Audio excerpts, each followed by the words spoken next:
CCG September board meeting, which is also the annual general meeting for this year.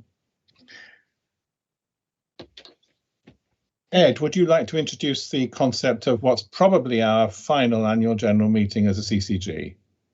Yeah, thank you, Christopher. So I'm very happy to introduce the annual report and accounts as part of the AGM, and I think it's as you say, given it's our final meeting, it's a good time to look back on the last decade, which has flown by in so many ways. But the CCG was born into a kind of an era of competition. That was the predominant culture at that time, and we saw very competitive relationships between NHS providers and between NHS Commissioner as the new CCG and the provider. That was the culture at the time. But what we wanted to do from the outset was create what we described back in 2012 as integrated working. And we've been true to that all the way through. And I think we've been very much ahead of many areas of the country in doing so. By 2014-15, we launched with Suffolk County Council a health and care review, which was around exploring the concept largely of developing integrated health and social care teams in localities. And during that time, I brought a paper to this board around the idea of creating an alliance for West Suffolk, which was supported and was replicated very quickly in Ipswich and East Suffolk. And I think all of that investment of time and relationships and collaboration couldn't have been more important with hindsight going into the pandemic that we've had in the last 2 years now. We've been able to keep resilient and innovate and to reform as a result of all of that time we put in as an alliance and as a really a group that's focused on our communities and integrating services in our communities. And we've seen such strength in those communities, haven't we, of how they've supported their families and their neighbours and their townspeople. It's been absolutely incredible. We've seen integrated neighbourhood teams mature so quickly, and primary care networks really come to the fore. We've seen social prescribing, and the annual report described in the introduction the LifeLink work we've done collaboratively with West Suffolk Council and the impact of that. And we've seen a number of integrated models. The end of life work comes to mind, but we've seen a huge change in the way we work with care homes as another example. And we've seen strong developments around mental health transformation that's kept momentum.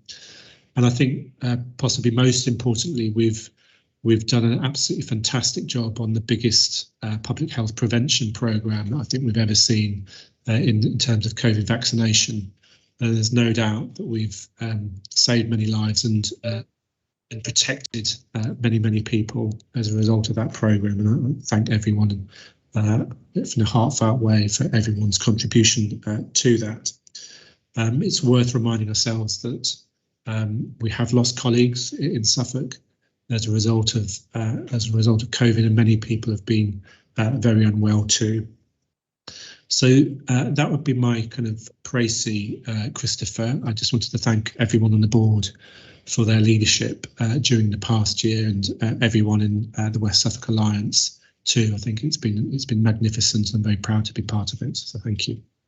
Thank you very much, Ed. And I would like to echo my thanks to everybody involved, past and present.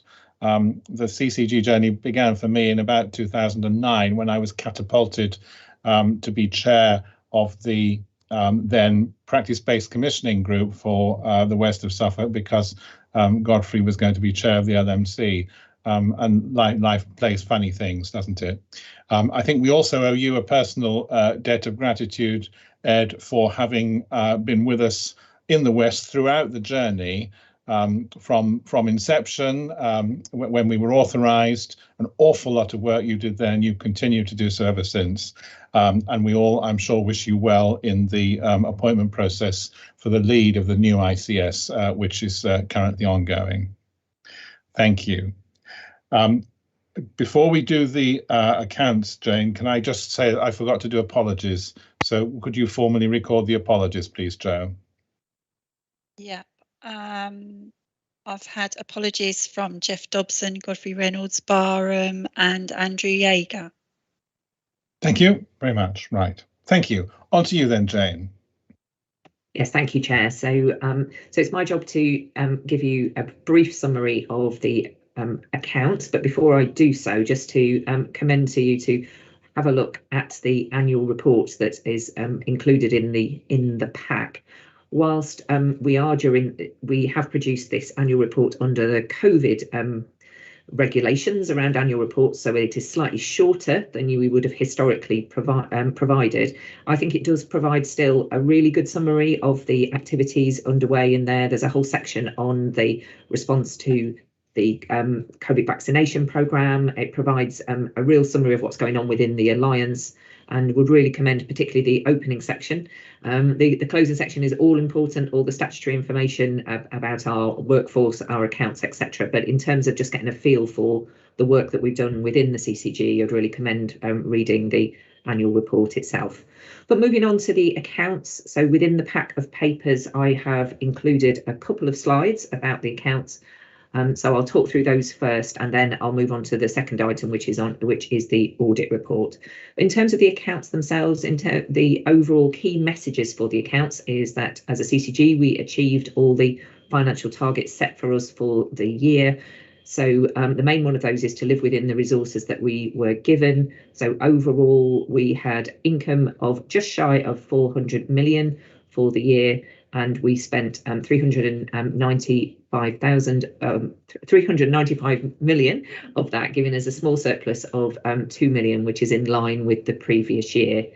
I think it's fair to say at this point it was a very unusual financial year for the NHS. We were working under emergency financial arrangements set out by the central NHS to try to help do a number of things. Firstly, to make sure that there was enough cash in the system to deal with the COVID response. So in our role as CCGs, we act as a system banker, and we pass through cash to our provider organisations, as well as to those areas that we buy services from. So rather than our normal arrangements where we would agree contracts with our main providers, and we'd spend a lot of time negotiating those and looking at the various bits and pieces that go into those plans and contracts, those were centrally prescribed and calculated for us by the central NHS team, and we acted as a pass-through arrangement for those monies in the West Suffolk CCG. That's particularly for West Suffolk Foundation Trust and for mental health services provided by Norfolk and Suffolk Foundation Trust. And what you'll see if you look closely at the amount of money that we spent as a CCG for the year, that was a significant increase from the previous year, and that's partly about those extra COVID resources passing through the CCG and passing on, in some cases, to our local providers. I mentioned our role in making sure that cash gets into the system, and it's really pleasing to report that we were a good payer as a CCG, and we paid over 96% of our invoices within 30 days, thus ensuring that cash was flowing around, and not only our NHS partners, but also local businesses were paid quickly, and hopefully that we acted as a good corporate citizen in terms of our role there. I'm going to talk more at the end about the audit report, but one of the reasons why we're having our AGM later this year than normal is that the audit requirements changed for 2021 across the public sector to include a narrative report on the use of resources and value for money, which, as I say, I'll talk about a little bit more later. But moving on to the next slide, which is a sort of a pie chart with a hole in it. I think I described it yesterday as a bit of a pie crust graph, which shows the expenditure for the CCG over the financial year. And unsurprisingly, the vast majority of what we receive as a CCG flows through ourselves and passes on to buy services for our local population. And you'll see from that that the vast majority of that goes through to services that we buy from local NHS trusts and foundation trusts, but also a range of other CCGs and NHS England and other providers, including primary care one of the larger areas within the chart being this expenditure that we make on prescribing and primary care within those. And looking at those specifically, our expenditure on prescribing increased by 8% on the previous year, although a large element of that being due to the COVID impact. And overall, our expenditure on primary care, including GP contracts, increased by 6.5% year on year. Moving on, if you're old like me, you call it the balance sheet, but more recently we now call this the statement of financial position. CCGs are unusual organisations in that we don't hold a lot of physical assets. It's not like a hospital where we would have set building and machinery. So in terms of our fixed assets, that's very low. We also don't hold large cash balances in our bank accounts. So we're given a cash allowance to make payments, but we draw down cash as it's needed from central sources. So you won't see large elements of cash on our balance sheet. Hopefully we just have small balances as we work through what we need to pay. So no major changes in our balance sheet from one year to the next. We have had a decrease in provisions, which has been around provisions that we had in place for potential costs around premises. But other than that, no particular changes from one year to the next. So moving on, we're obviously now well into our next financial year, which is 21-22, and as I've reported to the governing body previously, normal financial arrangements for the NHS have not yet come fully back into place. We are still working under emergency financial arrangements, and across the NHS we are awaiting announcements about the amount of funding that we will receive for the second half of the year, which is now getting perilously close, given we're on the 29th of September. We do know the shape of that, but obviously we're waiting the detail of that to come through so we can see exactly how our plans, both for ourselves and for our provider organisations, will play out. The uplifts that we received in the first half of the year for services that we commissioned directly as a CCG, so prescribing, our continuing healthcare and primary care being the main ones of those, they have been at quite low levels. So we await the second half of the year allocations with a lot of anticipation to see how they will play through, but they are leading to cost pressures in the CCG that we are needing to deal with, and I'll talk more about that when we come to the finance report. We're hopeful that the 1st of April will see a return to a more normal allocation process whereby the CCG receives its share of the national pot on behalf of its population and is able to make decisions around that and plan for services in a more normal way. But as Ed and Christopher have said, we know that the CCG won't exist in its current format from the 31st of March. So what we will be doing is seeing the allocation across the wider integrated care system for Suffolk and North East Essex, which we expect to be a sum of the CCG's existing parts that move into that new organisation. However, we are keen that not only will that sort of larger counting block, that is the ICS, ICB, exist, we also are working hard to try and ensure that we're still able to report finances and allocations, both at the place level, so at this alliance that is West Suffolk, particularly for this meeting, but also more importantly down at locality levels, so that we can support the primary care networks and integrated care teams to look at what they are spending, particularly in those areas where they can make a real difference. So we're working on how that will work as we move forward. So that's all I wanted to say on the accounts. Just moving on, if I may, Chair, onto the audit report that's included in the pack. This is a joint audit report which covers the 3 CCGs that make up Suffolk and North East Essex, which hopefully will help us to flow more smoothly into the new organisation as we move forward. It's a longer report than normal. As I say, it's delayed because of the new requirements around value for money. And you'll see in the report there's quite a long and detailed narrative about a number of areas that have been assessed for the CCG around our governance and our use of resources. And there's some, I think it's overall it's a very positive report, and it does highlight some areas of good practice within the 3 CCGs, which I think we should be proud of. As with all audit reports, you don't really get positive messages on those. What the positive message on use of resources is that we have no significant weaknesses been identified. So that's as positive as we can get. In terms of the overall accounts, the auditors commented on that earlier in the year and have included it in this report. And overall, it is an unqualified opinion on the accounts. So they present a true and fair view with no material issues in them. So that's all I wanted to say, Chair, and but obviously happy to take any questions.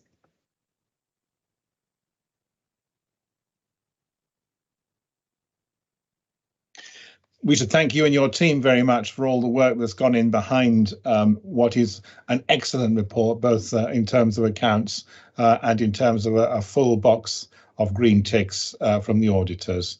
Many thanks. Any questions?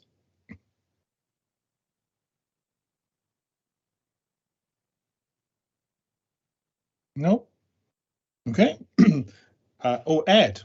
It's just I'm turning into a fuddy duddy, but it's interesting, the inflation over the years, and that I think when we started the budget for what the CCG was about 320 million, and now it's close to 400. It's it's interesting to see over time how it's expanded. It's just an observation.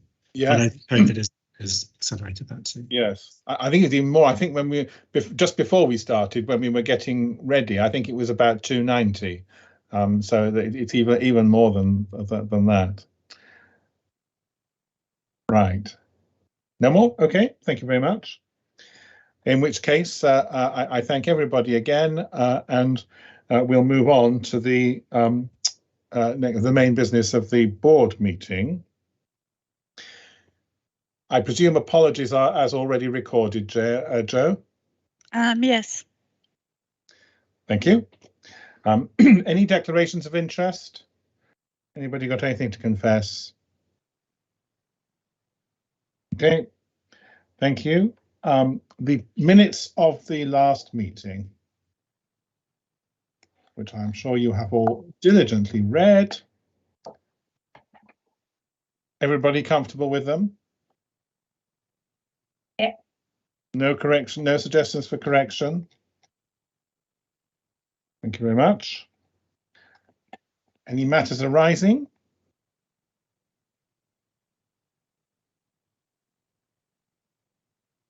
Okay, thank you. Kate, the action log. Thank you, Christopher. I think we're all missing Godfrey with the minutes. Yes. The action log seems to be all of my actions, really. So it'd be nice to tidy some of these up. So 027, that was looking at the reporting back on the maturity matrix with our integrated neighbourhood teams, and it's detailed in my report that I'll present in a minute, but there's an enormous amount of work that has gone on there. And what I'd like to do, looking at the structure and looking at the outputs and their priorities, and also just supporting the team through returning some of their ways of working that were pre-pandemic as well. I'd like to take that one off, and we can have a more detailed conversation at exec if you're happy with that, Chair. Thank you. The 049 was a community engagement group action, which I think was instigated when Linda was still with us. Again, I don't think that necessarily needs to remain on, because the conversations with the West Suffolk College are progressing very well. Actually, we're doing a brilliant piece of work, which I'll update in more detail probably at the next board, looking at sustaining our future, working with some of the groups of children around there, just capturing what makes them happy, what motivates them, what they would like to see differently, and what their learnings have been, personally over the last year. So there's a large event that we're planning to kind of showcase some of those. So it ties in nicely, and the college have been incredible in terms of supporting how we get their voices heard and fed into some of our alliance conversations. So again, I shall bring back a report on that. It probably will be end of this year, beginning of next year, but I don't think the action needs to stay on unless, I don't think David's on the call, unless anyone's got anything else that they would like to see from that action. I think that one can be closed. Yeah, fine with that, thank you. Okay, Brill. And then the last one was around gosh, my mind's gone blank. this was around sustainability, and we've got that on the forward planner with brilliant Andrew Urquhart, and Amanda's been working with him on that. So 071, Paul, do you have it? That's complete. There's nothing else to add, I don't think, unless you've got anything you'd like to chip in with. No, sorry, Kate. No, I circulated that was the action. Yeah, brilliant. And then we've got a deep dive into prescribing, which is, I think, on the forward planner for the end of the month for exec. We've had one of the meds management team who went away on secondment quite abruptly. Brilliant development opportunity for them, but it kind of pushed the timings for that back slightly. And then the last one was yours, Lisa, on 072, looking at risk appetite. Yeah, that's been updated to treat. Thank you. Okay, so I think that can probably come off then as well. Yeah. Okay, so we're all clear, aren't we? Yes, we are. Have a clear action log. Thank you very much. So anything on the action log next time will only have been put on this time. Thank you. Ed, general update? Anything left to say after your previous speech?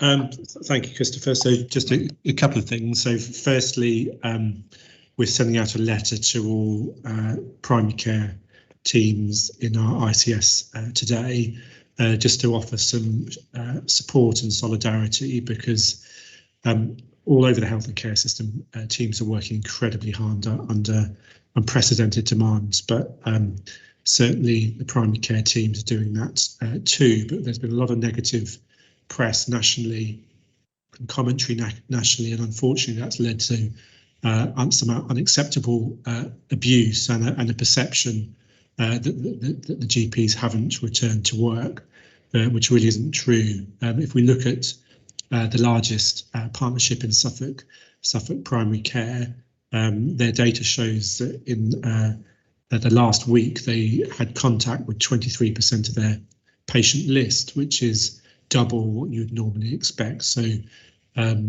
people are getting through huge amounts of work, and we wanted to sort of set the record straight locally. Secondly, just to recognise that there's a change of leadership at West Suffolk Foundation Trust. So Stephen Dunn has stepped down from the trust and has taken up a role with Nuffield, where he's a senior fellow working in an academic sense now. And then Craig Black, who was Steve's deputy, has stepped up as the acting chief executive and is doing an excellent job. Has brought a lot of stability and continued with the strategic work that the Foundation Trust has been pursuing. The final thing I wanted to say was around vaccination. So we've moved into another new phase with this. In terms of our 16 to 17-year-olds, over 70% have had their vaccine. They're only going to have one jab, which is very, very strong performance, and we're working closely with sixth form colleges and higher education on that. NHS England have commissioned a school-age immunisation service to vaccinate 12 to 15-year-olds in schools, and that programme is underway with an aim to complete by half term. 12 to 15-year-olds at risk or living with people at risk are being vaccinated in the coming week. We're expediting that work. And then thirdly, we've got a major national booster programme has been launched to give a third jab to people in cohorts 1 to 9. This is for people aged over 50, living in a residential care home for older adults, frontline health and social care workers, people with underlying health conditions, and people living in a household with immunosuppressed individuals. The booster is available 6 months after the second jab, and in most cases people will be given Pfizer, and the national booking system will be in touch with people when their time is ready for that booster jab. So the key message is to wait for that invitation rather than to chase your local GP. So there we are, a huge amount of work on vaccination. And just finally, the flu programme is up and going, and it's possible, technically possible, to receive a booster and a flu vaccine at the same clinic. Thank you, Christopher. Thank you very much. Any questions for Ed? Oh, many thanks, Ed. Oh. Yep, we have Lisa. Sorry, not a question, but I just wanted to mention that West Suffolk Hospital won an award at the National Patient Experience awards ceremony. So they set up a helpline during COVID to support relatives to get information about patients, and they've had something like over 40,000 calls through this helpline, and over 70 members of staff were working on it. So I just wanted to give a shout out to West Suffolk for an amazing achievement. Thank you very much.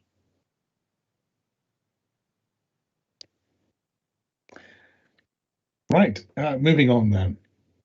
Strategy and service development, starting with the West Suffolk Alliance update. Kate. Thank you, Christopher. And I just to underscore what Lisa just said there, the case studies attached to that line are incredibly powerful, especially for the end-of-life patients who were facilitated to speak to their families during the peaks of the pandemic. It might be something that we circulate the kind of report. I think it was a significant achievement. It impacted hugely on people's lives.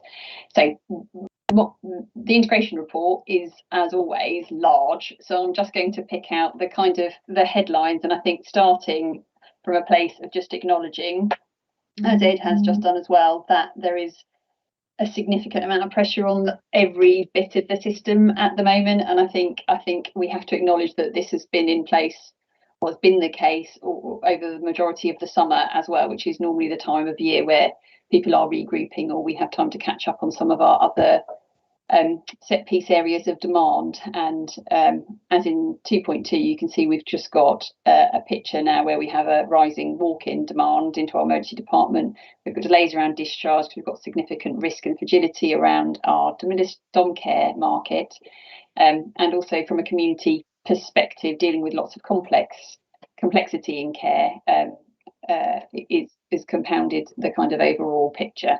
So I think more than ever, we can really feel the benefit of tackling some of these pressures as a system. And over the last month, we've been meeting daily with primary care, community care, the hospital, on occasion our voluntary sector colleagues as well coming in, and mental health, to talk about actually how we are managing risk and providing the services. And some of the schemes that we've put in place and some of the areas that we've been exploring are part of the work plan, which is detailed in 2.5, which I won't necessarily go into the detail. I suppose the point to note as a board is lots of these conversations and lots of the things that we are able to put in place were not something that we would have been able to do historically. And I think from the work that we did during the pandemic together, we've been able to look at a lot of the initiatives that were stood up during that time, and been able to think actually how do we introduce them more into our business as usual in this particular time of crisis. So we've looked at numbers of beds needed, we've looked at different ways of supporting people during their discharge, and looked at more holistically about how we kind of recruit as a system, because it's everybody's challenge, and as always, each bit of it is connected. So if somebody is unable to be discharged out of the hospital, that has a knock-on effect to the front door as well. So I'm not going to go through those in detail, but the detail of them is there, and I think hopefully they represent, and I'd just like to acknowledge the enormous amount of work that is underway at the moment from our frontline staff, but also those who are trying to work out what can be done to improve the offer at the moment.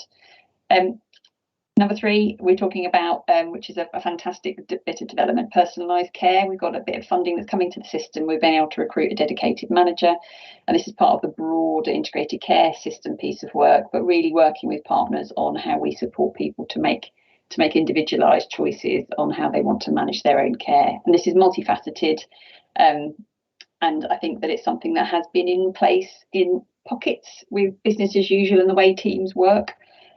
But it's putting a little bit more structure around them and making sure that people have got the right skills. Health coaching is listed as one of the approaches. We've rolled out we've rolled over the funding for that as a programme of work, and that supports training across so many disciplines of so many different organisations on how basically to have conversations differently with the person in front of you and create a person-centred approach with more of an emphasis on prevention and empowerment and self-management, which I think sometimes people feel they don't have time for necessarily to support, but the impact of being able to empower somebody to have more control and more direction of how they are managing their own care there's a huge evidence base on the impact that has on outcomes as well.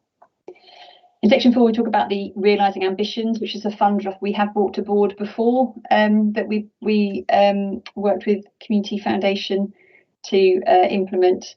And we're coming to the point now, which is always the best bit really, where we look back at what has been achieved. And in 4.3, we're talking about, in total, we were able to allocate 458,459 really, if you're rounding up.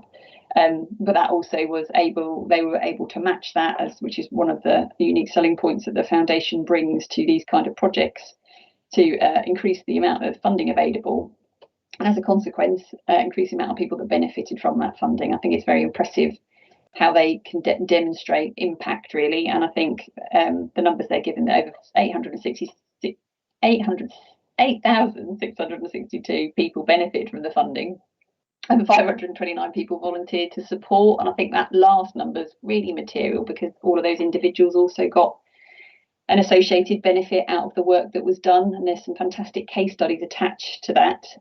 We've put in there some of the quotes back from the Greenlight Trust, which is an incredible organisation. Having met with Tom, their chief exec, recently, just listening to the evidence base, the impact of that kind of support in a consistent way has on the people that they work with is phenomenal. And there's a fantastic video that supports that there that I would recommend to you, and we can send round the full report if anybody is interested. The early supported discharge for stroke has been in place for a long period of time. It was established in 2014, but I think the material change and a lot of work went into making this happen. The contract was transferred to the Suffolk Alliance in 2021 and April 2021, so just earlier this year, and already they've taken it and they've grabbed it and ran with it. And I think the point of difference is it's across the voluntary sector, it's across the county council, it's across the hospital team, and they're already working with Home First and understanding actually what do those individuals need to maximise their rehabilitation as early as possible within their home environment.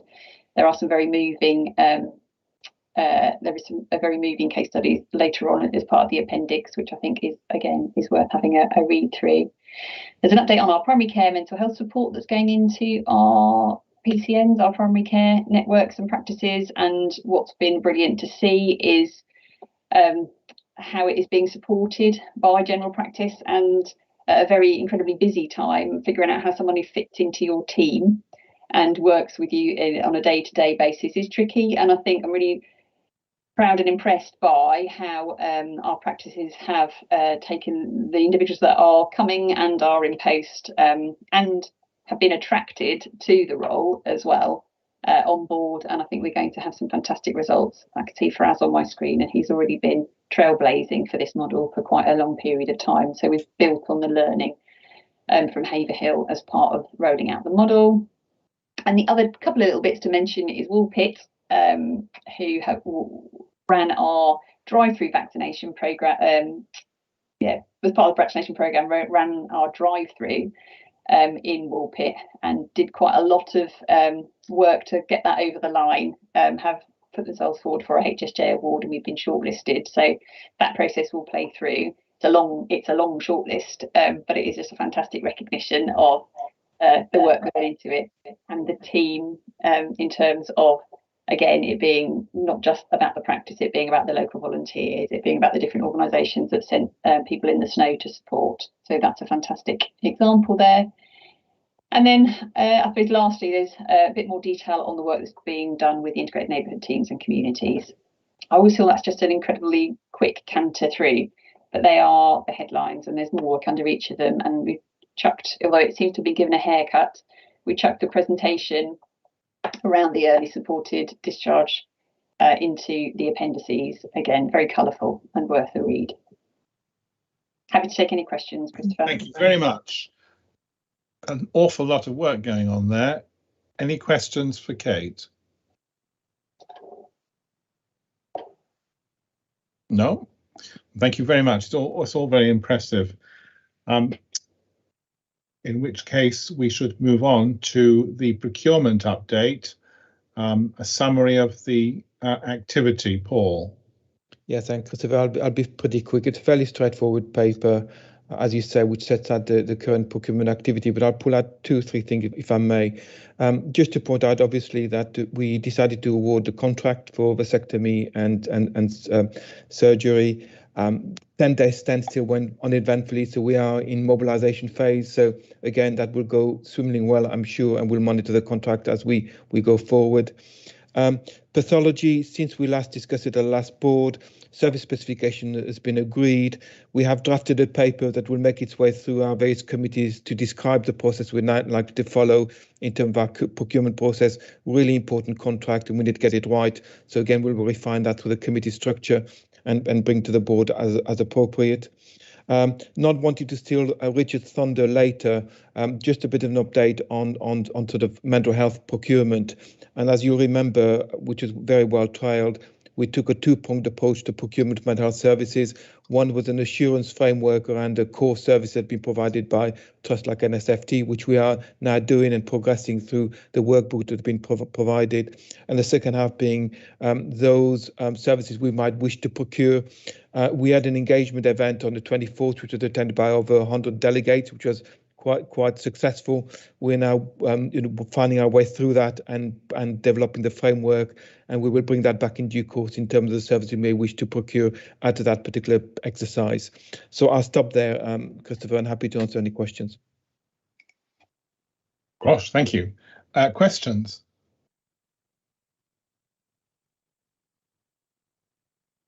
Oh. Okay.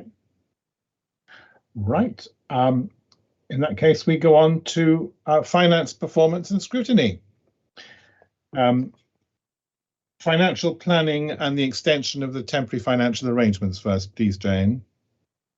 Yeah, thank you, Chair. So I've probably given away my stolen my own thunder by explaining that we, in the paper, I was hoping that I was going to be able to update you on the allocations and the plans for the second half of the year. Unfortunately, we still haven't received the planning guidance or the allocations for the second half of the year. So there are a number of things that the paper is asking the governing body to do, which we formally need to do to make sure that we're in a position to approve our budgets and put us in a safe financial place for the rest of the year.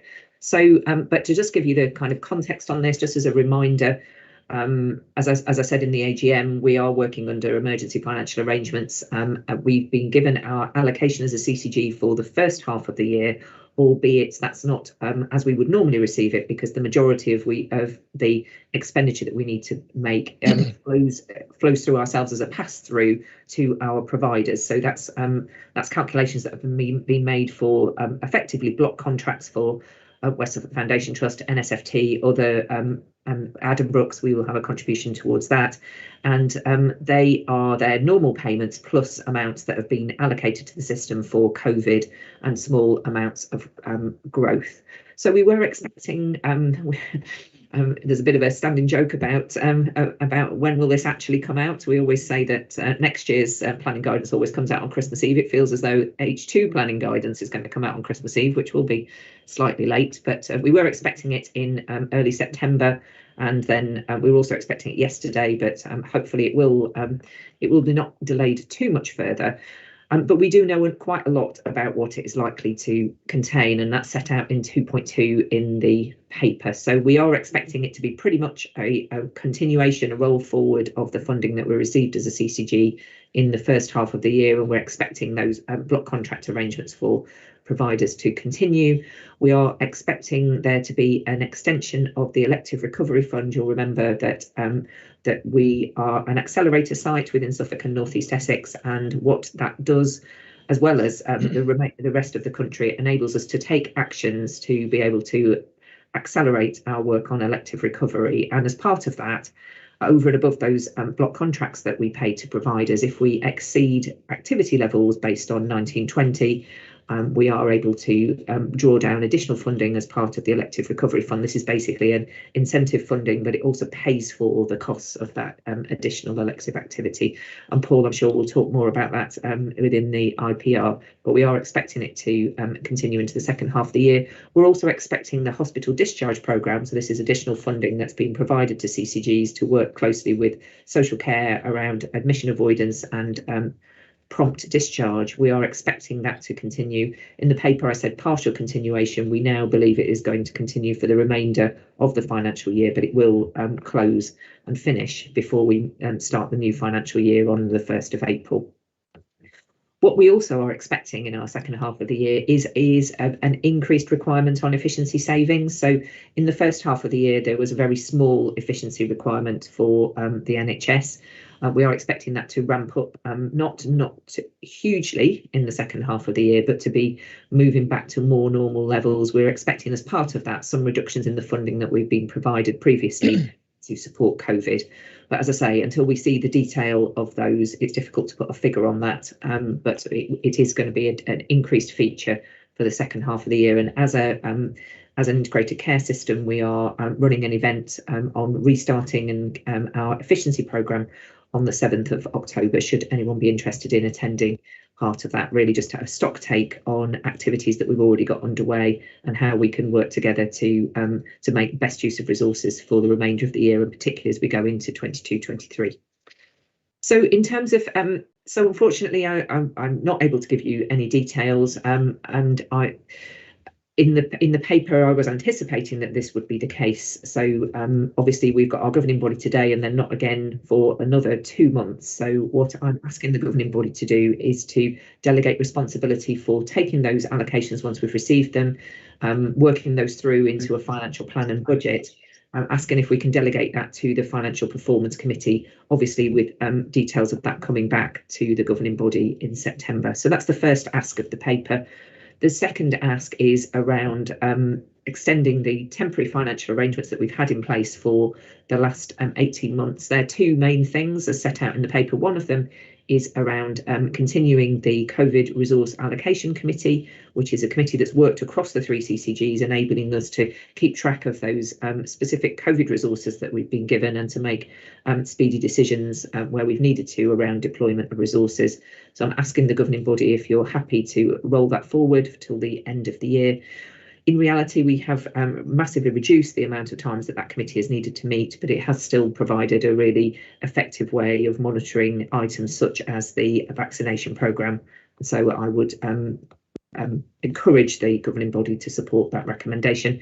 And finally, we made some changes to the delegated authorisation levels when COVID started. Given that we've only got 6 months left of the CCG, I'm suggesting that we leave those in place in anticipation of all of this being reworked for the new integrated care body that takes place on the 1st of April. In reality, as I've said in the paper, we've only used the increased levels on a very limited number of occasions, but I think as we go into winter, it's wise to just leave those in place in case they are needed. So a number of recommendations there in the paper, Chair, if you don't mind taking us through those for the minutes, that'd be appreciated. Thank you very much. So the two principal ones, as I understand it, are to delegate to the Finance Committee the reception of the allocation and the formation of a budget for presentation at the next governing body. Yeah, we all happy with that? And the second one's just slipped my memory. Going to have that again, please, Jane. Yeah, so the second one is to approve the emergency financial measures, which are basically the COVID committee. Yeah, the COVID committee and the delegated limits. Delegated limits. Yeah, we're all happy with that. I don't see why you shouldn't be. It's worked very well. There are no issues in that. Okay, thank you very much. Right, let us move on to the integrated performance report. Okay. The Director of Performance Improvement. Oh, okay, Christopher, I'll kick us off, and I'm sure my colleagues will then step in and pick up anything that I miss or any of their particular areas of interest.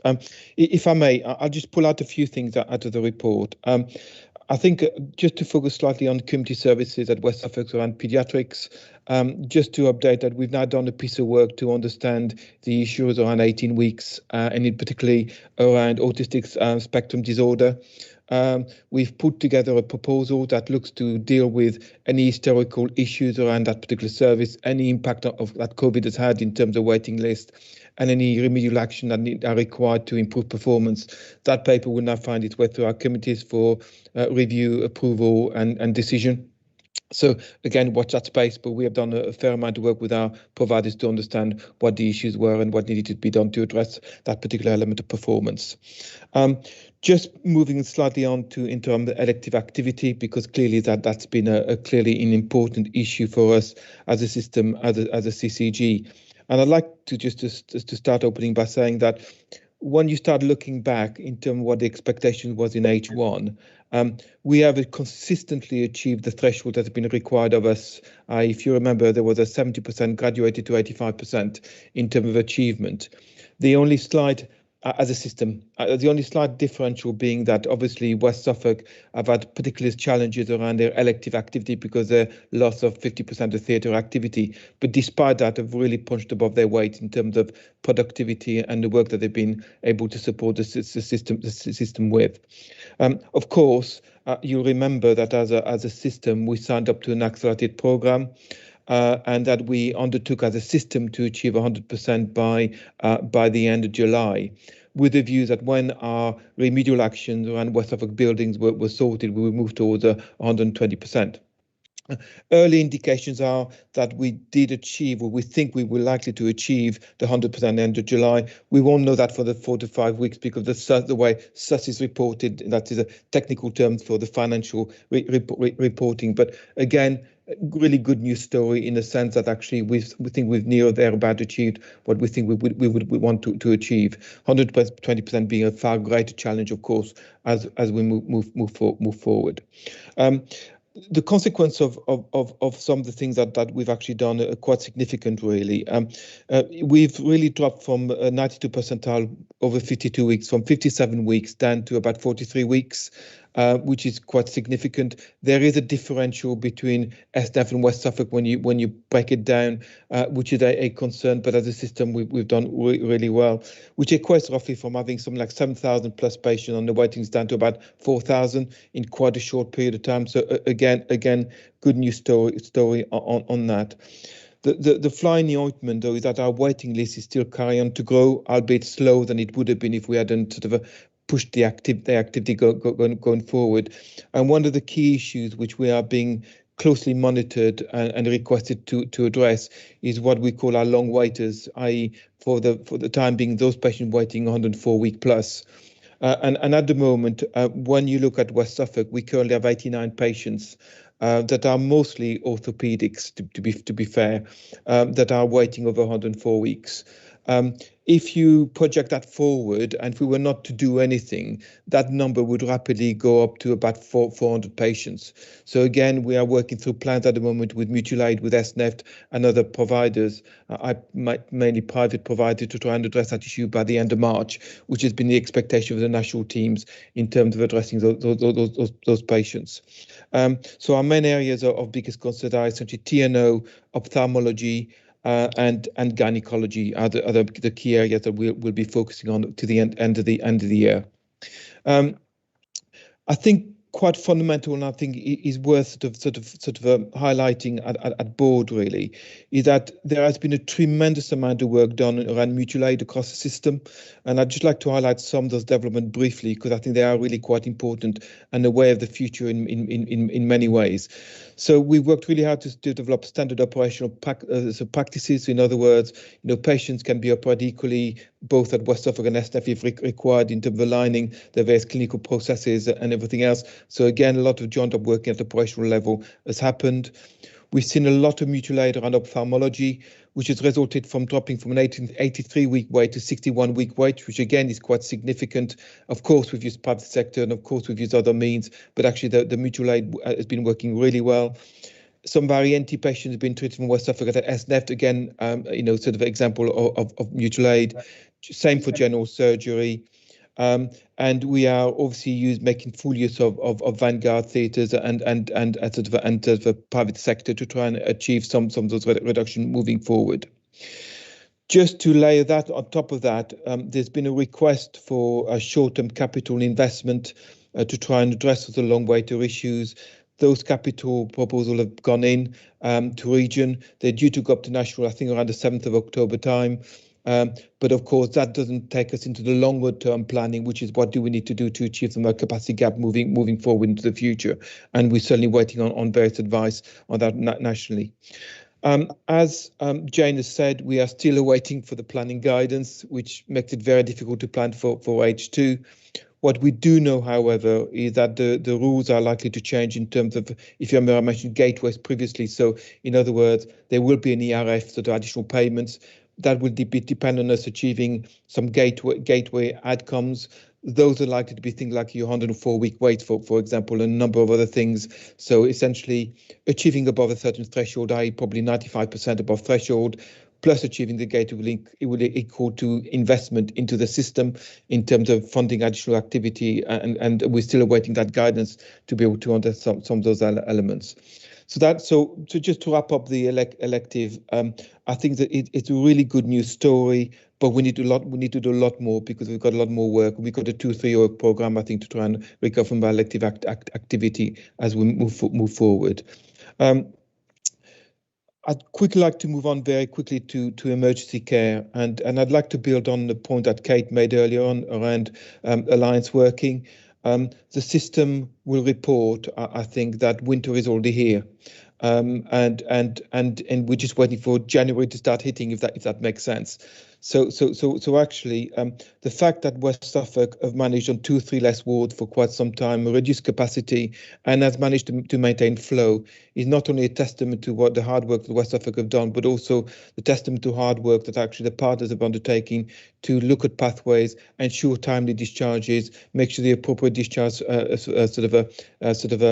destination for the patients, and the joined up working between all the partners around the alliance. So again, Kate has made some highlights of that. But of course, we are likely to hit quite a difficult winter, so we are currently planning for the winter because we will have a number of potential scenarios. COVID being an unknown, suddenly rising in activity. We will still be in the midst of some remedial work for West Suffolk, and we will still be discussing the mutual aid across the system. It's fair to say that the ambulance service, which is part of the IPR, has been under tremendous amount of pressure. They've been reporting what they call RIP4, which is the highest level of escalation. And if you look at the regionally, there has been significant delays in terms of patient, and I'm sure Lisa later on will pick up some of the consequences of some of those delays from a patient care and quality point of view. It's fair to say that we are less impacted because of the hard work that we've undertaken as a system, and whilst other systems are actively cohorting patients, at the front, we've not yet got to that point. But we are experiencing some ambulance delays, and we are trying to address those by working with the ambulance service. So I sort of stop there, Christopher, and happy to answer any question. I'm sure some of my colleagues will want to jump in on some of those issues and probably contribute to more detail. Okay, any questions for Paul's section? Ed. Thank you, Paul, and thanks for all that you're doing. I don't think we talk enough about community services, and looking at the data, the adult services performing pretty well actually overall, which is fantastic given the operational pressures, but the children's not so good on the face of the dashboard, and particularly children in care not performing well at all. So I don't know whether you or Lisa could give a perspective on the kind of the children's community services.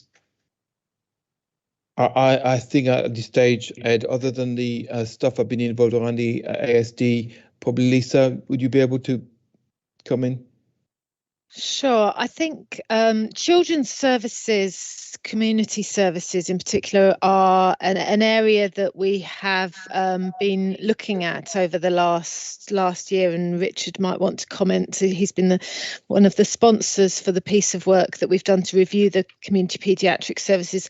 I think there is a real need to relook at the way that the community paediatric services are provided, and I think that would then make a positive impact on the KPIs. The children in care access into initial health assessments, again, that's a piece of work that we are working on with our county council colleagues, because a more integrated approach to that process. We know that the county council has the health assessment review team, and actually they do incredibly well, but our metrics around the initial health assessments, we haven't really managed to improve where we would want them to. So I think we are aware that there are some issues that we need to address, and through the review process and the new CYP strategy process, that we'll be picking that up. Thank you. Richard? Just to add to what my colleagues have said, so we've had an organisation called Rethink come in to look and review the Children's Community Paediatric Service hosted by West Suffolk FT. There's a whole series of recommendations that we've agreed in principle, and we're currently working through an action plan, which the Suffolk Children's Board is owning under Alan's chair. That report with some of the detail is going to be going to the West Suffolk, I forget the name, the Health and Care Integrated Board meeting next month. So we're having a deep dive on children's. So that's where we'll go into a bit more detail. On the specific performance challenges, I'm not close to the Connect one, as Lisa said, but in terms of some of the other areas, particularly around under 11s autism, we have got a recovery plan that's due to come to the executive, I think, next month. So there are specific work that's happening in each of the areas of challenge, but ultimately I think it links back to the overall Rethink piece of work, which again will be working through at the Children's Board and next month in the West Integrated Health and Care Group. Thank you very much. Firaz? Thanks, Christopher. Thanks, Paul. Just for a clarification, when we look at the long waiting list for orthopedics and gynae, is it because of theatre issue or staffing? Or is it both? I think it's a number of things. I think you've had a reduction in capacity in the last several weeks in terms of the remedial work that's in other words, 50% reduction in capacity in theatre capacity has happened. Whilst we've been working with our private sector, that's not been enough. But at the same time, you had the issues around COVID, which built up a greater waiting list, and what you're now seeing is patients moving through into the waiting times. So the good news is when you look and start to profile what is going to happen in West Suffolk and the way the theatres are going to reopen to February, we will start to see an increase in theatre capacity, which will help. We will also start to see some additional capacity, which they didn't have previously because of the transformational work they've done around day case surgery and that type of thing. But actually what it's going to mean is circa, and please don't quote me in the figures, but it looks like we may have about a 200% shortfall of patient where we need to have a mutual aid conversation across the system to try and address those particular long waits. So it's a combination of things. Thank you. Thank you. Any further questions? Okay, thank you very much. Thank you, Paul. We'll move on then to Lisa. Thank you, Chair. So I'm just going to talk through a couple of programme updates before I go to providers, but just to give the board a flavour of patient experience and complaints and concerns that are coming through to the CCG and also escalated through Healthwatch and safeguarding. The biggest concern that's being raised from the public into our teams is around dentistry.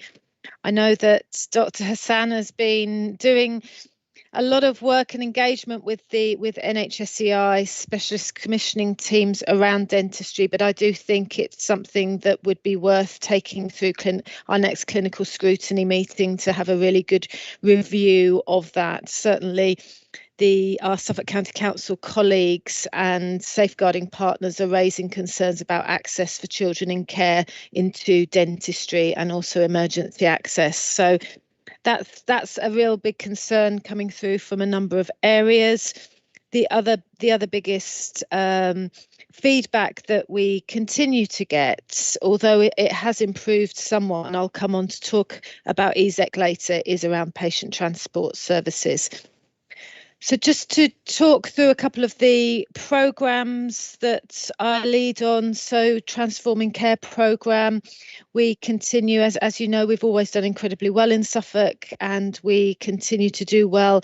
We have across Suffolk at the moment 3 inpatients, 3 people with learning disabilities in inpatient facilities who are CCG commissioned, and they all have treatment plans and discharge dates, and the independent panel process for the CETRs, that's the care, education and treatment plans, are in place, and our host commissioner visiting arrangements are in place. As you know, we have a responsibility to visit any Suffolk patient that's an inpatient to ensure that we're happy with the treatment plan and to make sure that we're happy with the quality of care they're receiving, and we are up to date with that. The maternity programme, I just wanted to update the board around some great work that UK Babies has done for our Suffolk and North East Essex maternity programme. So when visiting and antenatal classes were reduced during the pandemic, UK Babies, we commissioned to do online antenatal programmes, and we received a report at the local maternity boards, the last meeting that we had, and the satisfaction rate amongst women and partners is at around 98% for the online antenatal education. It's been hugely accessed across Suffolk. Hundreds of people have accessed. They are in relatively small groups. They're still in small groups, and they have WhatsApp peer support mechanisms, and it's been incredibly powerful. The one piece of feedback that we're getting from the families is that they would like it to continue postnatally.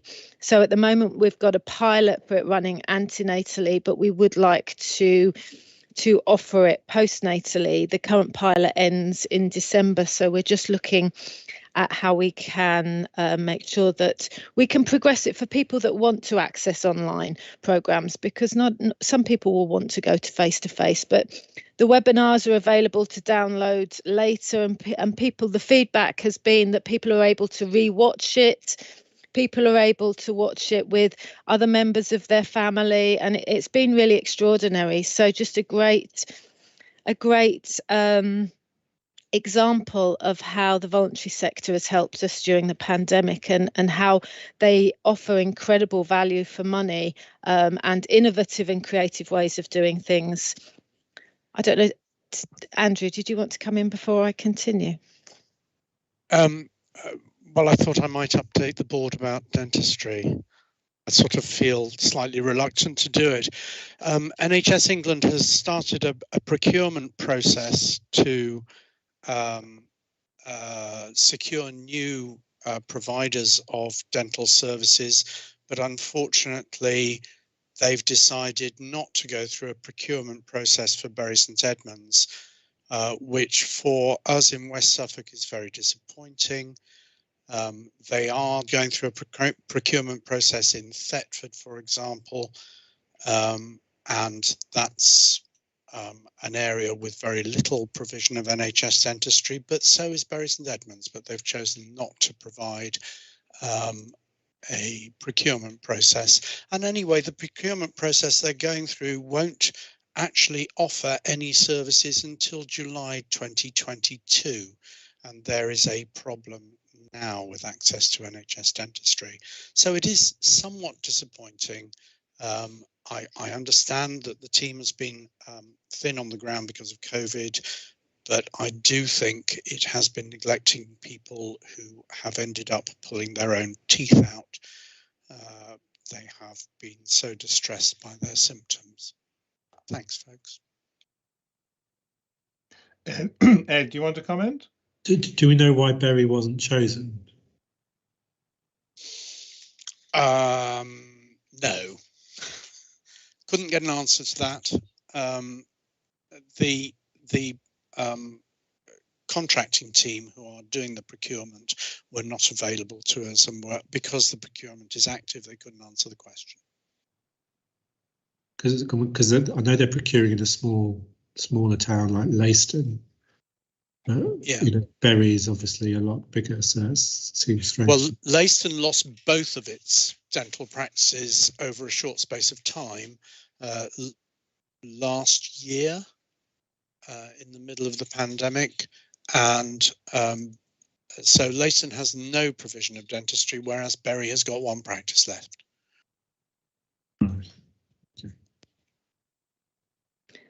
Thank you, Andrew. And I think it would be good to bring all our elements of intelligence through into clinical scrutiny, because there's so many pockets of information in different areas, and certainly one of the areas that's being raised with me is around the inequalities piece. So people who are reliant on NHS dentistry are unable to access appointments, as well as people who have private dentists. So it's a massive, I think, health inequalities piece. But it would be good to look at the data, I think, around that. There is one other aspect to it which I might just mention, and that is that there is no capital money being offered by NHS England to dental practices. If you're a dentist in Scotland, you are being provided with capital monies to buy electric handpieces as opposed to air-powered handpieces, which are safer from the point of view of aerosol generation. In Scotland, they've provided funding for the provision of air extraction from dental practices, so that you get a faster turnaround after an aerosol generating procedure, and none of that is being offered by NHS England. There seems to be an inertia around dentistry, which is really engaging the dental community in a big way, but unfortunately it's negative. Thank you. So moving on to providers, nothing hugely to escalate around West Suffolk Hospital. The infection prevention and control processes that the Director of Nursing has instituted are working really well. They have really robust oversight of both infection prevention and control, and they have a multidisciplinary panel that reviews staff returning to work following contact with COVID, which I think is serving them well. They've currently got 15 COVID patients in the hospital, and I think some of that is around the oversight that they have around infection prevention and control. Staffing continues to be a challenge, particularly, the number of staff that are household contacts who are unable to return to work, and particularly their midwifery staffing at the moment, which is, as we know, a national issue, is causing them some challenge, but they are doing everything that they can to recruit and to look at different ways of managing their midwifery staffing. They, as I said, they won the award for their clinical helpline, and they were also runners-up for the staff engagement and improving staff experience category at the Penna Awards, which I think is amazing for the trust. MHRA, you will know previously there were concerns around the blood transfusion service, but the trust has recently been advised by the MHRA that they're no longer under surveillance, and they have reverted back to annual submissions and 3-yearly inspection regime. So that's good. I think probably if I just move on to E-East, as Paul said, that's probably my area of greatest concern around patient safety and quality, due to the significant demand that the organisation is facing and some of the delays that patients are experiencing in getting a paramedic crew to them. So we have seen an increase in serious incidents relating to delay. I'm also concerned. We had the regional East quality meeting yesterday and had a long discussion about some of the hidden harm that we might not see impacting on patients at that point, but could impact on patient outcomes further down their treatment plan. And I'm hoping to work with Dr. Molyneux at West Suffolk Hospital around how we can actually understand some of that impact when patients wait a number of hours to receive conveyance into hospital and then develop acute kidney injury or pressure ulcers, etc., and actually how we can understand some of the harm that can be caused from that delay in conveyancing a little further down the patient treatment plan. We are looking with the system at making sure that any delays in access into the ambulance service, if they are at time of system pressure, there is a system review of that, so that actually the system understands and learns from that. Sometimes some of these incidents are a little hidden from other partners within organisations, so we're putting together a proforma, a process, so that to make sure for EEAST there is consistency across the 6 ICSs around that process.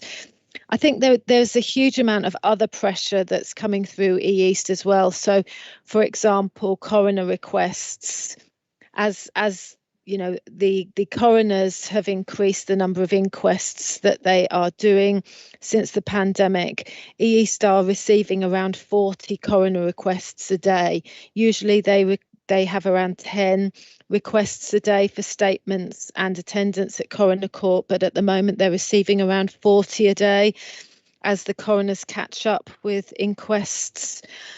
So yes, a huge concern to everybody, I think, and really keen to support EEAST to make sure that patients are kept safe.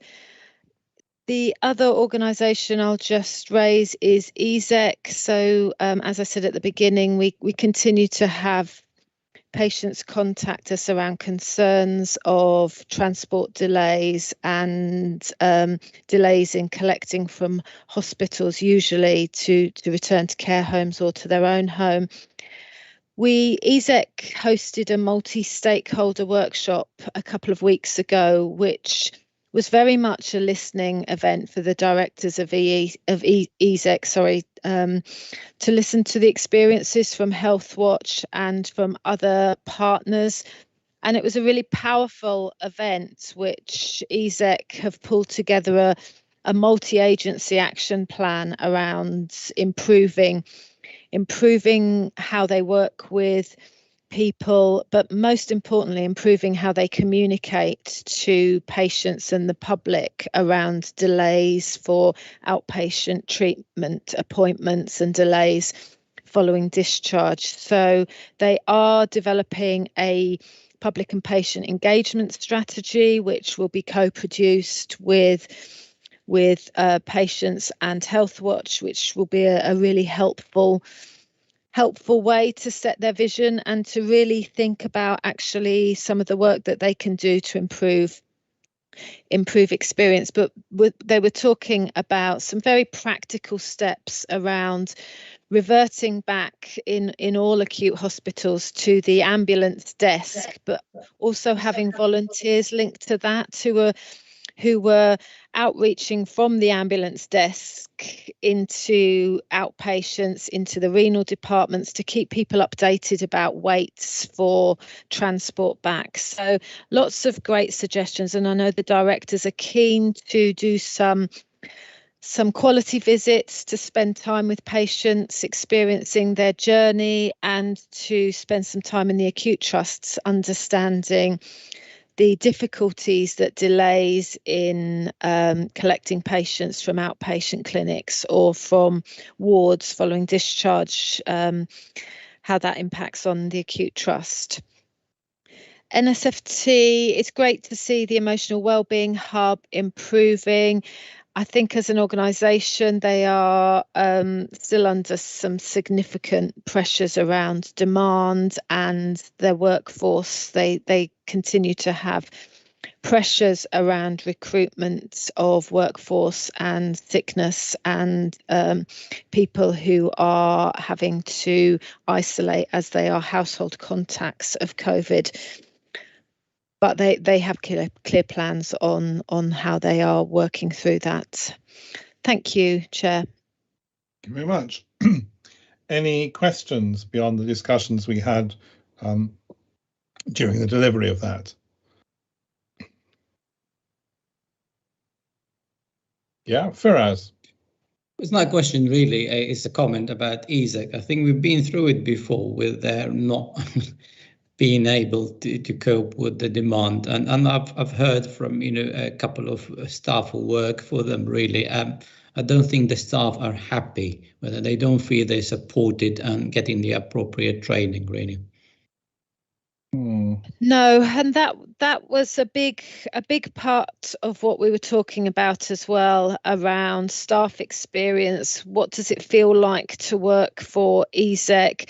West Suffolk Hospital have previously opened up their training to ESEC, and it's been turned down. But the directors are really clear that they want to improve the staff experience. They're very focused on their workforce because they know that to improve their workforce experience will improve patient experience. Actually, patients' experience of the workforce is good. It's similar to many of our providers, that actually the caring and the the actual workforce, when they come into contact with patients, is excellent. It's getting the access to services that continues to be a problem. But yes, staff satisfaction is a big priority for them.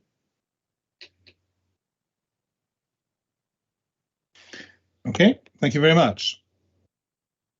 Let's go on to strategy and transformation.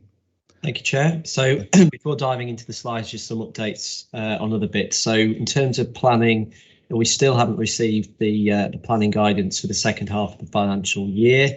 I'm going to stop predicting the date because it always gets caught out. It was meant to be yesterday, so we're just trying to find out from NHS England at what point it will be coming through. As it stands, this is planning, just to be clear, for the second 6 months of the financial year that we're actually already in. It's not clear yet when the deadline will be coming. Well, the deadlines will be set for next year's planning. We usually get it on Christmas Eve as a Christmas present for us. So I'll update board members as and when we get news on both of those. In more good news, actually, on community diagnostic hubs. So you'll recall that this is a strategic development that NHS England have set following the Richards review into diagnostics across the country. There's an ambition to have in place across each ICS or integrated care system a number of community diagnostic hubs. We've put forward a proposal through to NHS England for the West to have that facility within the Newmarket Hospital. It is not definite. There is a lot more work that would need to be done, particularly as we don't yet know the financial envelope set nationally for this. But we have started to put a plan together with West Suffolk Foundation Trust and other partners in terms of what that could look like. Further guidance has come out from NHS England related to the ask that all acute hospitals form a part of a collaborative by the end of March next year. So what does that mean? In essence, that means that within an integrated care system like ours, the acute trust, so West Suffolk Foundation Trust and ESNEFT, would work together to collaborate effectively where it would make sense on particular areas of need. So within the context of our area, we're particularly looking at the opportunities for elective recovery and cancer and some future strategic work that we've got going on in terms of the new hospital build in the West. So we've got a number of meetings coming up with our two acutes to explore what that might look like to meet that deadline at the end of March next year. And then finally, direct commissioning. So there is a basket of services that NHS England currently commission directly, including dentistry that we talked about earlier in this agenda. There is also a plan from the National NHS England team to effectively delegate responsibility for those service lines into the new ICSs if the Health and Care Act Act is passed before the end of March, effectively that from April 2022, primary care medical services completely come back. The majority is actually now with us through Kate, but there is some residual bits that will be coming back more fully, so it's completely our responsibility. The other services, including pharmacy, optometry and dental, would actually come over from April 23, so effectively another 18 months or so until that came through. And there is a programme board, apologies, and a whole ream of different work streams that are currently working through the mechanisms of exactly how that would work and what it would mean. Just turning to the integrated performance report. So Kate and Paul have already covered a bit of ground in terms of the Integrated Care Alliance programme and also the elective work, which is in slides 237, 238 onwards. Just to pull out a couple of bits from that. So I think, as Kate mentioned, quite a lot of the work of the team at the moment is actually being spent rightly on supporting some of the operational pressures that are being experienced. So that has obviously had a knock-on impact on some of the longer term work that we're working through, but it's the right decision, I think. But having said that, and again, as Kate said, the Aging Well programme, which is looking at both anticipatory care and responsive care, is making good progress. And there's some business cases that we've had in the last couple of weeks that have been worked through and looked at in terms of being able to be financially signed off, which will also help us with our winter pressures that Paul said we're already experiencing now.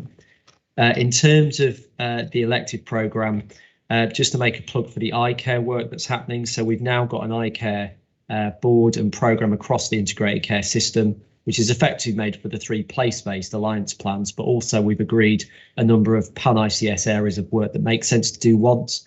So that's particularly looking at longer term demand and capacity planning. So particularly looking at optometry workforce and our community providers to see what more might be possible in the long term, medium to long term, if we are going to get on top of the increased activity and waiting list that we're experiencing within eye care services across the ICS.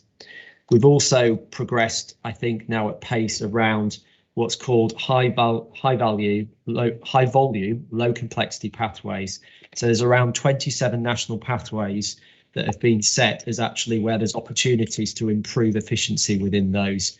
So West Suffolk are leading that with our support. They've mapped each of those 27 and have now set out where they think efficiencies and improvements can be made within each of those, which I think will help in terms of what Paul was talking about in terms of our elective recovery work. Good news on virtual consultations, that West Suffolk FT is still over the 25% national target, which is great news in terms of the proportion of outpatients that are seen virtually. And also the trust is making good progress with patient initiated follow-up. So effectively, rather than bringing a patient in, they're able to come back if needed through different mechanisms and given different support. That means they don't necessarily need a face-to-face appointment. Just turning then to some of our ICS-wide strategic programs. In terms of neuro rehab, just to say good progress now really in moving to business as usual, as it's known, around our stroke early supported discharge service, which is a partnership between West Suffolk FT and ESNEFT. So that's now starting to make some real progress. And we've also got next month, just to trail to the for the executive, an options paper coming around neuro rehabilitation, level 2B and 3B. Don't ask me too much about that yet, but there are various requirements that we have as a commissioning organisation in terms of that. So the team are bringing through some costed options. Don't worry, Jane, I've not seen it yet. So we'll engage and make sure that we've got finances views on those before they come through. On the cancer programme, we had the cancer board meeting earlier this week, and we had a particular focus on a number of areas, including our breast cancer performance, which remains a challenge across the integrated care system, albeit particularly more in the east of the county. We're going to be piloting a new community-based breast cancer clinic model, which is based on really good practice within the East Midlands. And I'm pleased that we've got Professor Robertson, who's led that, is actually supporting us locally now in terms of what that could look like and how it would work. And we've got sign up from our trusts in terms of now starting to move that forward. And we also had a particular focus on personalised self-managed pathways. So effectively, that's the other end of the model. If someone has been diagnosed with cancer and may have had their surgery or their treatment, how we continue to follow them up and support them. and there's some really good plans being formed within both our acute trusts around that. Moving on briefly to children's programme, we touched on partly earlier with the question from Ed on children's community paediatrics. We have the Rethink report that we're now working through, which is an independent report into our paediatric services. And again, as I said earlier, we'll be looking at that through the Children's Board and through the West Suffolk Health and Care Board, I think, in a couple of weeks. One thing that has come out of that is that we feel across the Health and Care Partnership for Children's that we need to develop a new strategic framework that looks over the next 5 years as a set of organisations. What do we need to deliver to actually improve outcomes for children and young people across our partnership? So we've got a lot of transformation activity happening, but it's not really hooked into what are we actually trying to achieve. So there's an agreement from the County Council, our acute trusts and ourselves, hopefully, that we do that piece of work together, including Waveney. So it would be a county-wide piece of work that we would embark on in the new year. In terms of neurodevelopmental, really good progress here as well. So you recall that the governing body approved, alongside Ipswich and East, a £700,000 recurrent investment in effectively support to children, young people and their families around pre and post diagnostic support. If a child's been diagnosed with autistic deficit hyperactivity disorder, autism or behavioural challenges.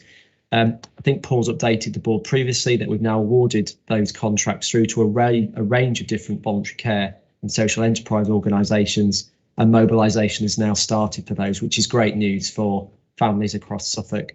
I'm also pleased to say that we'll be bringing a recommendation through to the executive next month around the coordination function. Again, I won't say yet because we've gone through a process, but effectively we are in the position to be recommending now to the exec an organisation that we're confident could provide that function.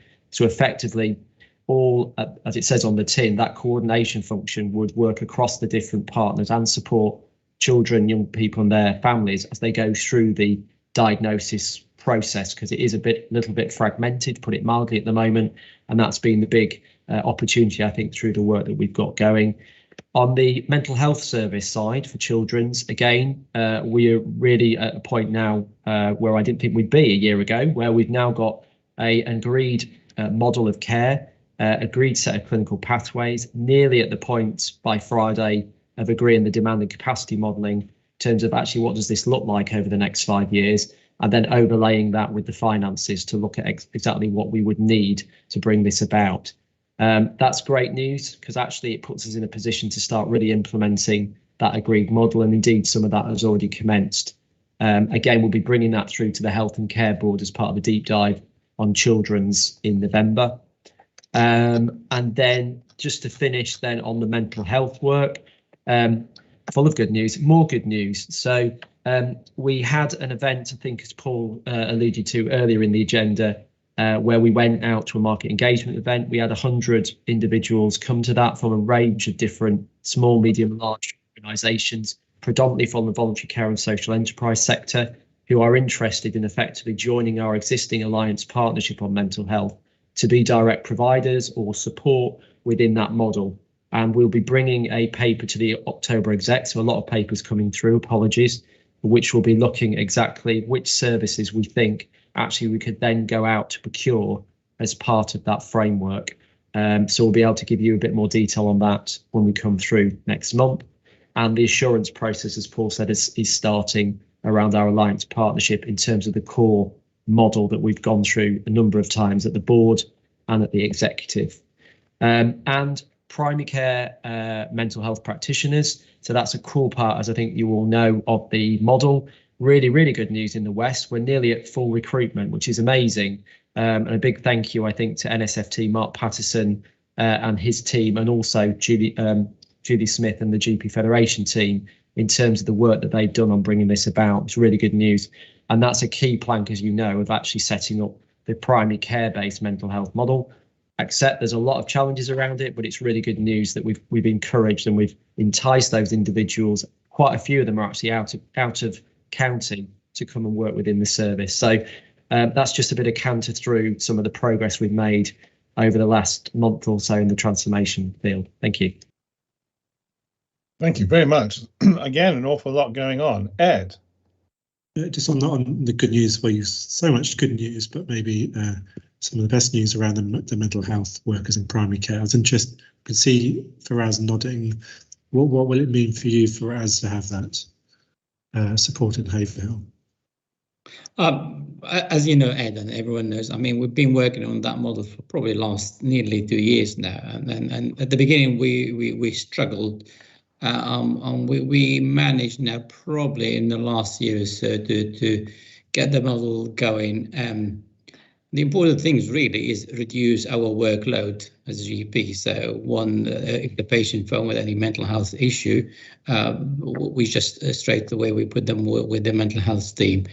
And the other really important bit which we have noticed is the MDT meeting, which we have on a monthly basis, where everybody sit in there. So we've got GP, we've got the team from mental health, and we've got the secondary care psychiatrist, we've got the social care, we've got the social prescribing team sitting on one and discussing the complexity of some patient.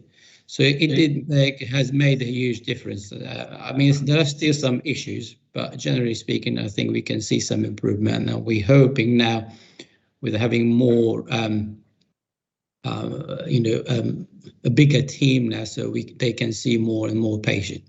So hopefully, probably in the next, probably toward the end of October, I think we will see even much improvement. So thanks for everyone who works on that team, please. Just to add to that as well, we're also exploring appointing a number of children, young people's mental health practitioners. So there won't be obviously as many as we've looked at for the adults, but that will also provide additional benefits. So there's conversation will be happening with the PCN clinical directors and NSFT around that, but we have supported that in terms of a need. Thank you. All very good news. Right. Do you want a break? You want 10 minutes for coffee and exchange of that. Okay. Right. We'll reconvene then at 10:55. Please put cameras and microphones off in the interim.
finance report that was in the integrated performance?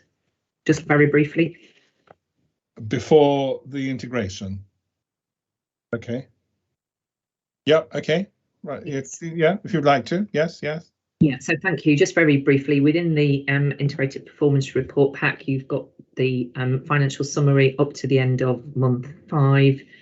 We're also reporting the up to the end of the period we do know our funding for, which is month 6. So you can see the forecast for that as well. Just to report that CCG is on track to break even both year to date and in that forecast position.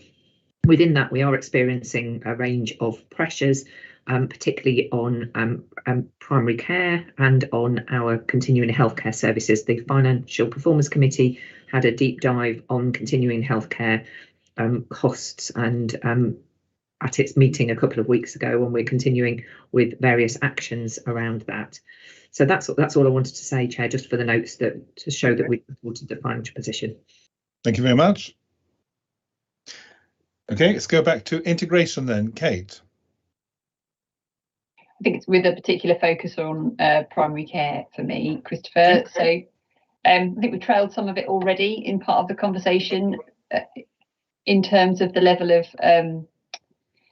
activity and stress that is currently in this part of our system, and just I suppose as part of that, the only part I think of that we haven't necessarily covered is I think there is a piece of work going on at the moment just so that we can get a little bit of a better picture using data around where we are experiencing pressures and the quantum of change and how that is impacting in each of our localities. I think that's something that we're historically very well versed in looking at some of our other providers through that kind of lens, and the vaccination programme has given us much more insight into our local populations and their demands, their needs, and some of the demands as well, rises in demands. So we're kind of using some of that methodology there. So it'll be something that potentially we will bring back. So just probably a point of observation, and also as part of the escalation work and understanding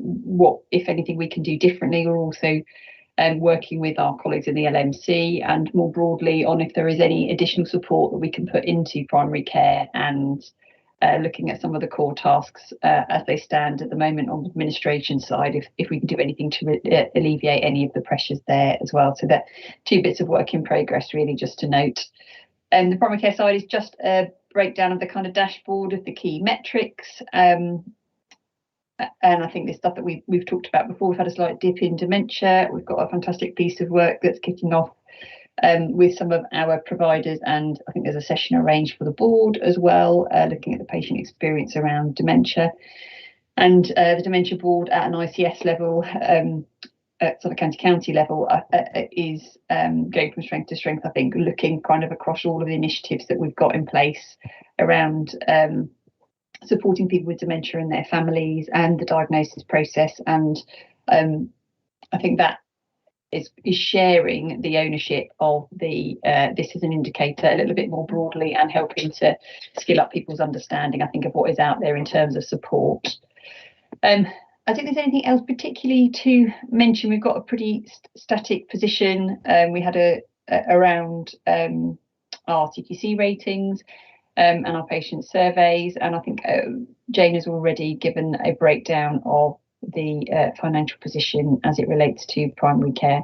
With prescribing, we've had a couple of changes in our medicine management team, but all very positive, and we have got significant pressure, which we're quite well versed in, and a suite of actions that have been shared across the ICS in terms of how we support prescribing and improve quality of prescribing across the patch as well. So I'm happy to take any questions if anybody has any.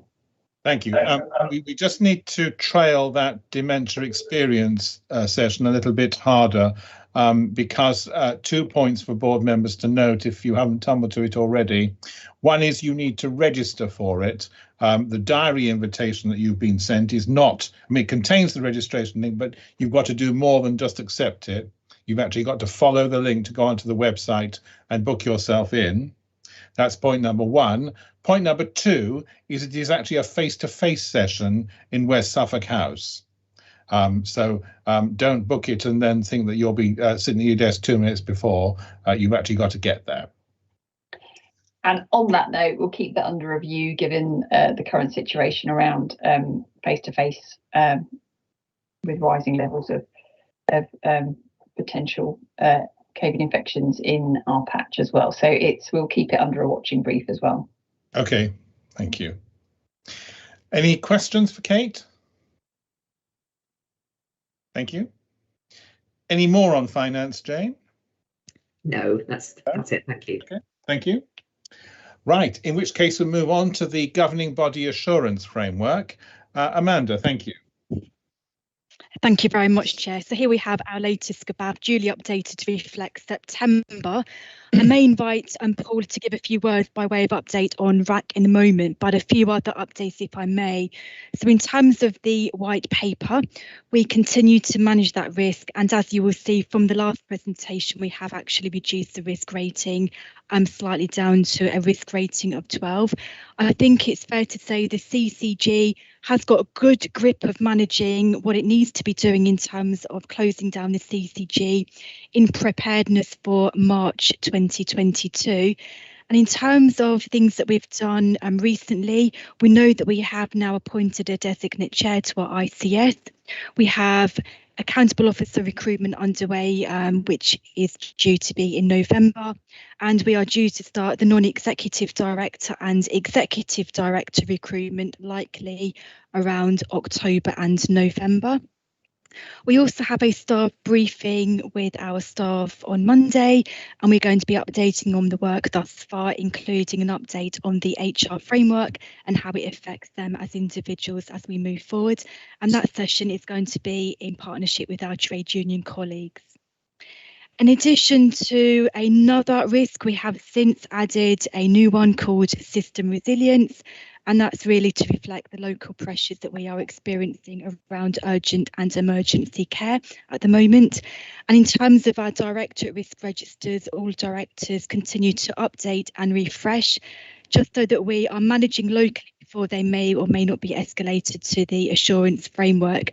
I will pause there, Chair, but I'm happy for any of my director colleagues to update on their respective risks. And indeed, Paul, you may want to add a few words on the RAC risk.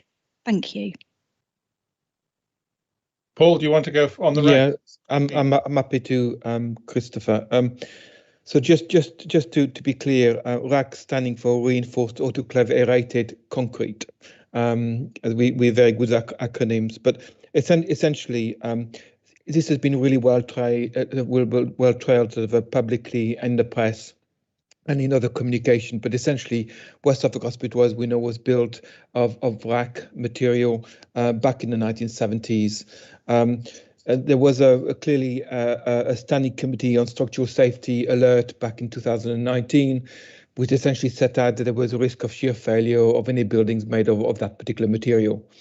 But I think it's fair to say, and it needs to be pointed out, that the Trust had been working with this since 2010.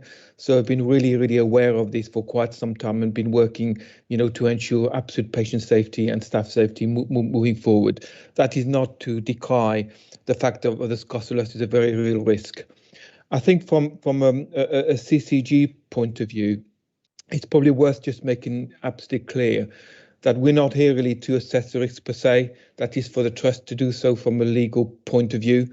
What we're here to do is to make sure that we actually commission safe services. And I think we've done that in 4 different ways. The first way is essentially to make absolutely sure that the Trust are doing everything that is practically possible to mitigate the risk. And that's been done through ongoing conversation and review of the processes with some external support from external surveyor advice. So we've made sure we've dotted the I's and crossed the T's from a commissioning point of view. The second element of that is to make sure there are the right governance structures in place within Trust to make the right decisions moving forward. And that is part of an ongoing conversation. We attend their risk committee, for instance. We invite them to our own risk committees. We have ongoing reporting. We keep a very close watch and monitoring of all the development that's actually happening with regard to the RAC issue. The second bit really is for us to explore whether we've actually done everything we possibly can in terms of community services in an alternative way. And some of you will remember we did what we called an attained piece of work, which was a review of all the services and how they could be reprovided differently. That essentially concluded that we couldn't, for at least a couple of years, some of the key services. So whilst you could take some small services out, it would take a couple of years and some significant investment. And the trust is balanced, if you want, the outcome of that report versus the overall risk. The only thing I would say to that piece of work is that it's being picked up as an exemplar piece of work sort of regionally, and that is being looked to be replicated in other areas where there is a similar issue. So a great piece of work in that respect. The other elements we would look at the RAC issues from a patient care environment. So again, is what it looks like, whether patient care is the right care, what the environment looks like, and we've clearly looked at that. And finally, the last lens really is around in the event of an event, would we be ready to be able to respond as a system? And we've done a significant amount of work with that and developed a local framework on how we would respond. That was tested back on the 19th of August, which is really, really positive. We've engaged region in terms of the wider response. And again, we're having ongoing conversation. And again, that work has been picked up regionally as a good piece of work. And we are continually reviewing our business continuity plans moving forward. So I think just to summarize, ultimately, the solution to this issue is essentially a new hospital. And we've already heard that we have got a system first conversation. We are looking to build a new hospital by 2030. But it's clear and important to understand the steps that are currently being taken at the moment by West Suffolk, which are ongoing vigilance or what is actually happening and immediate action of any issues that are picked up and detected. There is a clear programme that is looking at basically fail-safe program, which is due to conclude in 2023, and there is also essentially a being extension program, which is due to complete this year, and then finally, of course, a new hospital will totally mitigate the risks. So I think we are pretty assured that the trust is doing everything that it can, but notwithstanding that the RAC poses a real risk, and we are aware of that, and we are providing the trust as much support as we can moving forward. So I'll stop there and happy to answer any questions. Thank you. Any questions?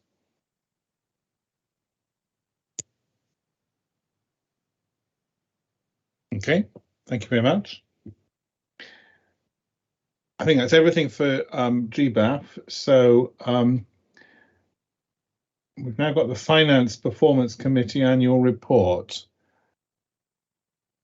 Jane, do you feel you've covered most of that already, or do you want to present it as such? I'll just give it a brief introduction, if that's okay, Chair, just to say that this is a report which has been pulled together to hopefully explain to the governing body what we've been doing within the Financial Performance Committee during the last year.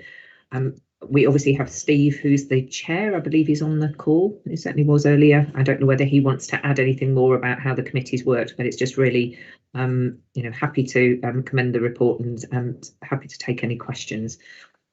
Yeah, I'd just like to add, Chair, if I may, that in a very unusual year in many ways, not just in terms of COVID, but in terms of how the funding's come through and also looking towards the future, it's been a very challenging year for the team, and I'd just like to formally sort of reflect that, our thanks as a board to the finance team for all the great work they've done this year. Thank you.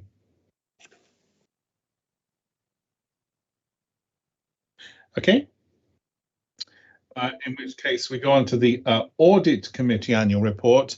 Now, Jeff's not here, but Amanda, I think you've been primed to stand in for Jeff for this and the minutes of the meetings. Is that right?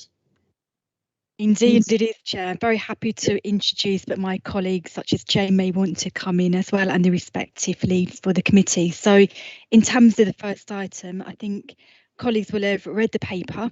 And Jane, is there anything further that you wanted to add by way of intro? No, just to say thanks to Joe, who drafted the report. We've discussed it at the audit committee, as it says in the paper, so it has been signed off, and hopefully it gives you a good flavour of the work that's been done at that committee during the year. Thank you. Jane. Shall I carry on, Christopher? Yeah, I think we carry out the minutes of the meetings now then, please. Thank you. Yeah. Okay. Thank you very much. So here we have the minutes of the respective meetings that have taken place since the last governing body. I'm very happy for either the chairs of those respective committees to pick up any salient points, or indeed just happy to open it up to questions from the governing body. Thank you, Chair. Anybody spotted any issues they'd like to raise, or are we happy to accept those as are? What a smoothly running organisation. Okay, thank you very much. The next governing body meeting, part one, is at 9:15 on the 24th of November. We do have some questions from the public. Well, one member of the public, actually, and it is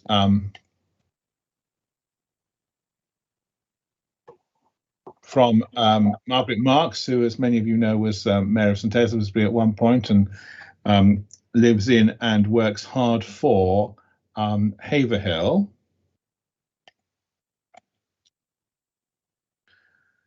And she is asking,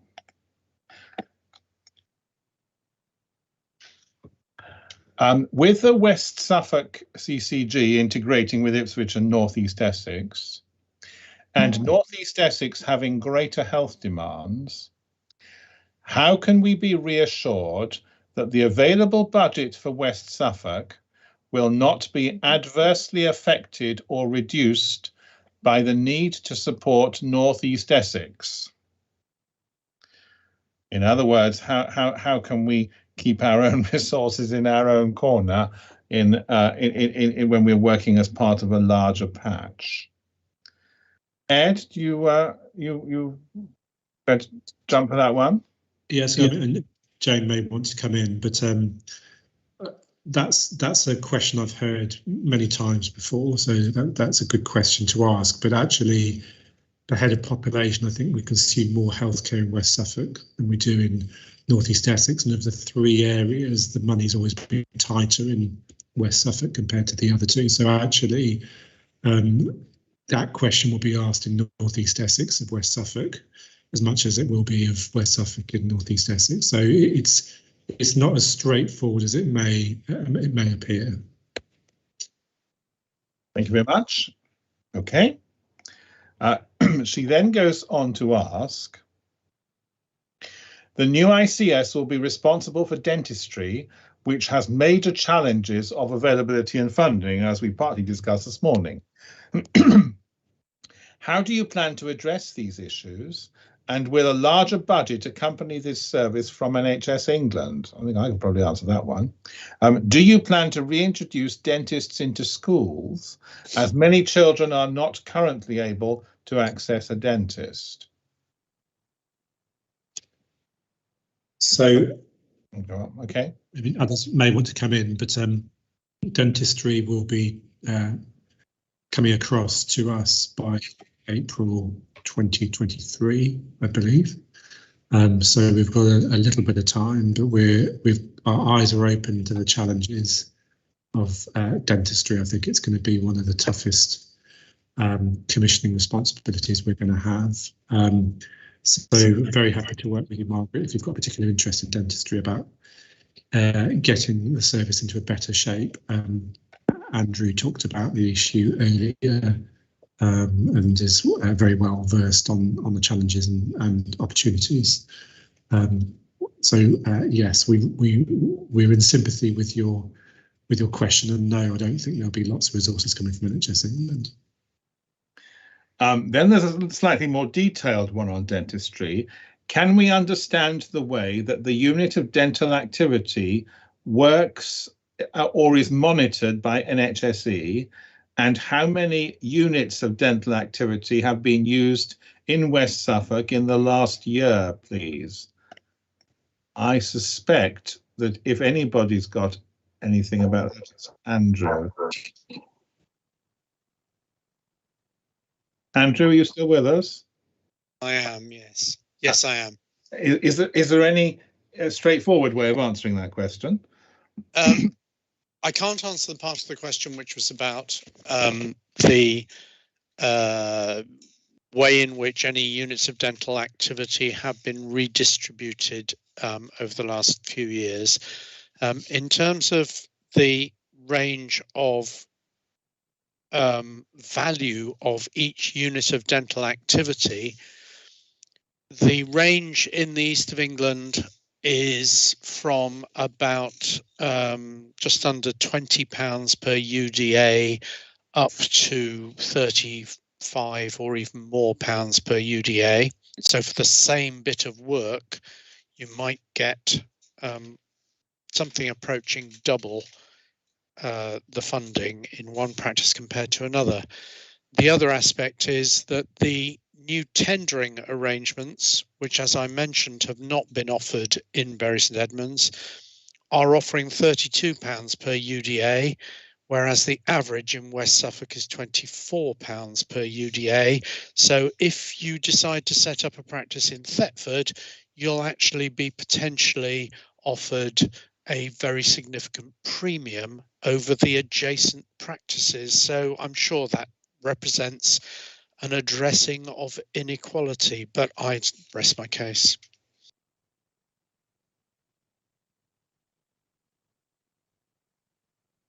You're muted, Christopher.